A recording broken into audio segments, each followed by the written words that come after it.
Hello guys! Samahan niyo na naman ako sa isa pang gala dito sa Dubai. It was September of 2021 nung last na pumunta ako dito. And during that time, hindi pa nag-open yung Expo 2020. Expo 2020 dahil supposedly yung Expo, World Expo sa 2020 nangyayari. Pero dahil sa COVID, na-postpone siya. So 2021 siya. So dahil hindi pa siya nang-open ng September, bumalik ako noong December. So this was December. Para bisitahin yung expo. So, and here it is. Join me as I explore the different countries presented in this expo. So ito yung pinakaunang show na pinuntahan ko. Ito actually, pagpasok mo pa lang, ito yung una mong makikita. And nagsa-start yung light show around, like, I think around 6 right after Maghrib prayer. Kanina nakita mo nag-advance. Yun yung after that, katapos mag-pray na Maghrib, I'm not sure kung Maghrib or Asia. Hindi ko na maalala. Magsa-start na yung light show. Ang tingnan nyo naman, sobrang happy. Enjoy ko lang yung show.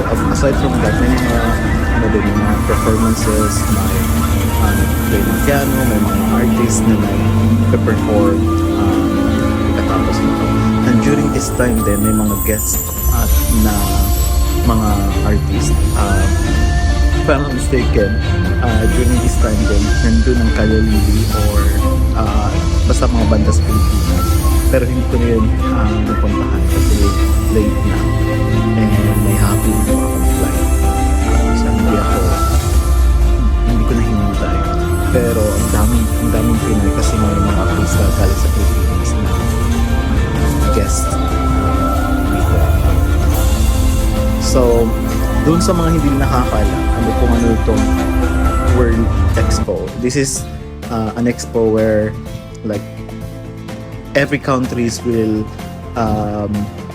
come, all the, hindi ko alam kung lahat, pero yung countries around the world will come together, will come to Dubai to showcase their and celebrate culture, collaboration, and innovation. So, ipapakita nila yung mga itong mga nakikita nyo, ipapakita nila yung kanilang mga innovations, yung contribution nila towards sustainability, and mga opportunities, at kung ano pa.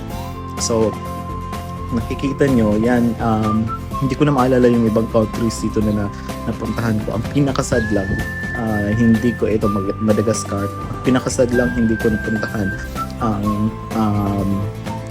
Philippines na building. So, pagpasok mo, bibigyan ka ng passport. Para talaga siyang totoong passport wherein like kung may bibisitahin ka tulad nito dito sa Madagascar, pagpasok mo, parang mayroon silang sa entrance, parang mayroong immigration wherein tatatakan nila yung passport mo, tapos hindi ka na babalik doon sa entrance. Pag exit mo, mayroon na naman nag-aabang para tatakan ulit yung passport mo. So parang same din kung mag-travel tayo. Pwede tayo sa immigration, tatatakan nila dito sa Pilipinas, tapos pagdating natin doon sa area, tatakan ulit. Ganun lang din. So aside from yung iba-ibang mga export, may mga activities din, performances, tulad nito, cute niya. Nagsasalita yan siya, isang robot. Tinatanong ko yung pangalan, pero hindi ata ako mag-guess. Parang nung mamaya may kasama, may ibang tourist din, tinanong yung pangalan, saka pa lang siya nagsalita. Nag-smile siya, cute. Alam niya pag pinipicturean siya, and then tuloy na tayo sa tour. So nilibot ko yung mga highlights lang, yung mga pinuntahan ko, although hindi ko din napuntahan lahat. So mayroon silang parang itong different countries. Ito yung tinatawag nilang stories of nations, wherein different nations showcase their innovations. Tapos meron ding yung kanina na pinakita ko kanina na parang light show. Yun yung Al-Wasl Plaza ang tawag nila. And then merong ibang mga attractions din like surreal, mamaya makikita nyo parang water fountain. Tapos ito na, so enjoy nyo na lang yung view. Basta bawat country, bawat nation may kanya-kanyang pakulo na ginagawa. At ang ganda, ang saya, para akong nakapunta sa iba't ibang nations. At hanggang ngayon nasa akin pa rin yung passport. Para kung sakali man na hindi ko yun mapuntahan yung country na yun, at least nakita ko kung ano yung mga highlights doon sa country. Ayan.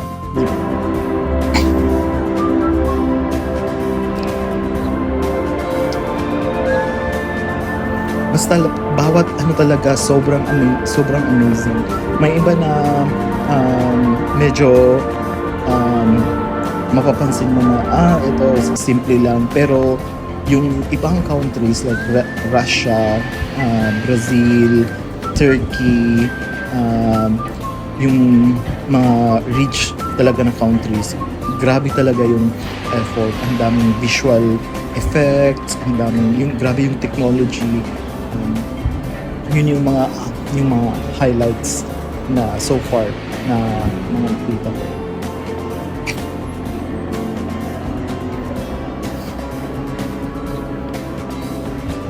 Ito, hindi ko na maalala anong country ito.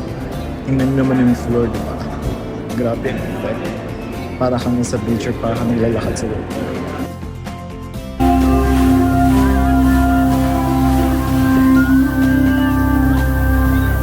Meron din dito parang pavilion. Ito na yung sinasabi ko na isang attraction. Tawag dito, ito yung surreal na area wherein nakikita mo lang parang waterfalls. Like, actually, pwede kang mag-picture dyan. Hindi yan siya nag-splash ng water. Pwede kang mamakita kasi hindi ka magbabasa. Like, pwede kang mag-step talaga doon sa pinaka-bottom. Hindi ka magbabasa. And then tuloy na tayo.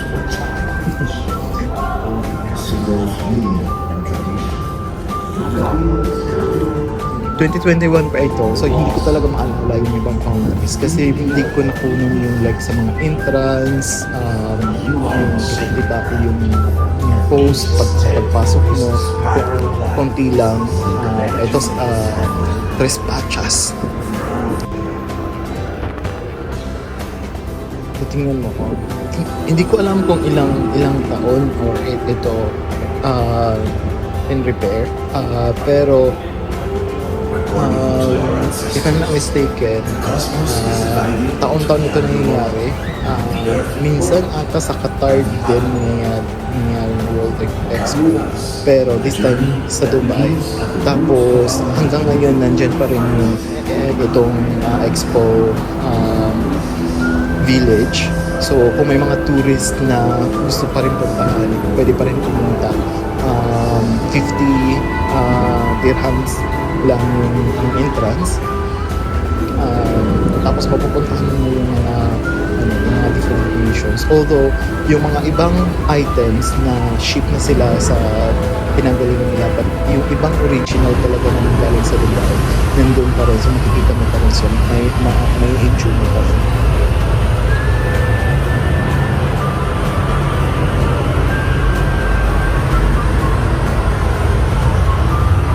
Hinanap ko ang Pilipinas pero hindi ko siya makita. At sabi ng friend ko, meron daw talagang village na meron daw talagang irugod ng Philippines.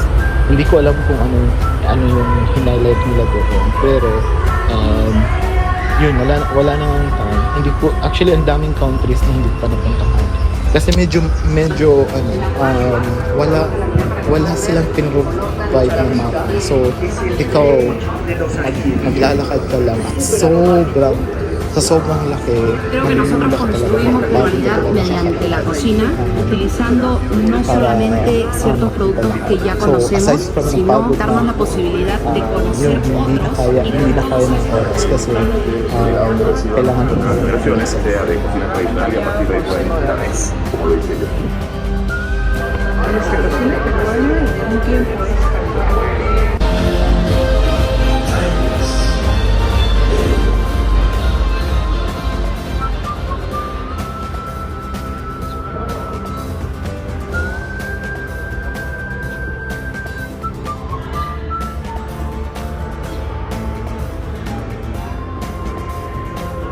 Di ba? Ang ganda. Angola.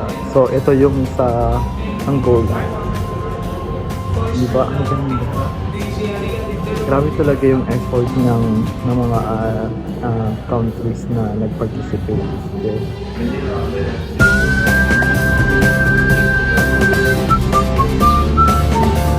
Tapos dito, tignan mo naman. Parang hindi ko alam kung anong ano yung nasa isip nila bakit sa disco. Pero I think it also like represents. Ito na yung sinasabi ko kanina, yung Russia. Grabe, so grabe ganda. Like, isa na ito sa pinakamalaking at pinakamaganda na nakita ko.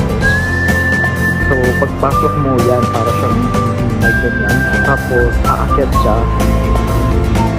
And then, makikita mo ang daming ilaw and para kang nasa ibang planeta, para kang may ganito ngayon sa Makati ata kung hindi ako nagkakamali.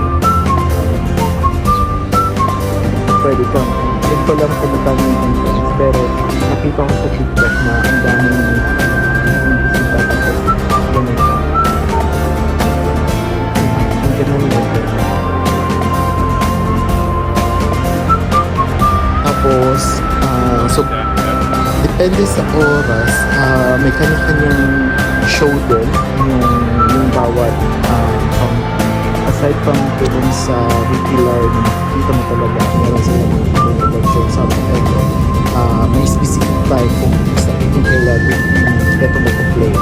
Tapos may audio rin yun. So tapos yung iba pwede kang tumambay or magbasa-basa. Wala namang limit yung oras. Basta kung marami kang oras, pwede kang mag-stay talaga pag-aralan or like magbasa ng mga information regarding sa history at sa culture ng part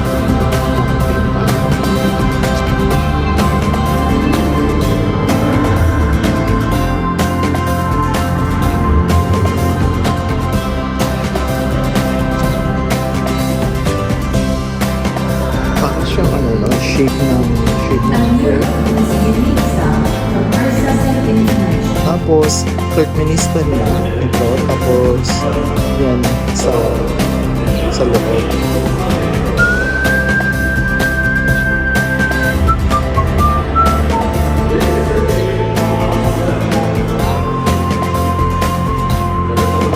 Yung iba pinapakita din nila yung mga highlights na tourist spot. So halimbawa, ito, may mga waterfalls, may mga mountains, yung iba, kung ano yung mga available like food, mga spices. At bawat country, ang kanya-kanya talaga tapos yan, ito pala, lumabas na ako. Tapos, malapit sa performance. Actually, mayroon pang supposedly na may show pa tayo. Pero, wala. Hindi ko talaga sa pero, para sa akin, nasulit ko naman yun. Hindi naman sa akin. Yun nga lang, I could have, spend more time kung maaga akong pumunta. And ito na yung pinaka-last. So, lalabas na ako. And yeah, that's it. See you sa other video.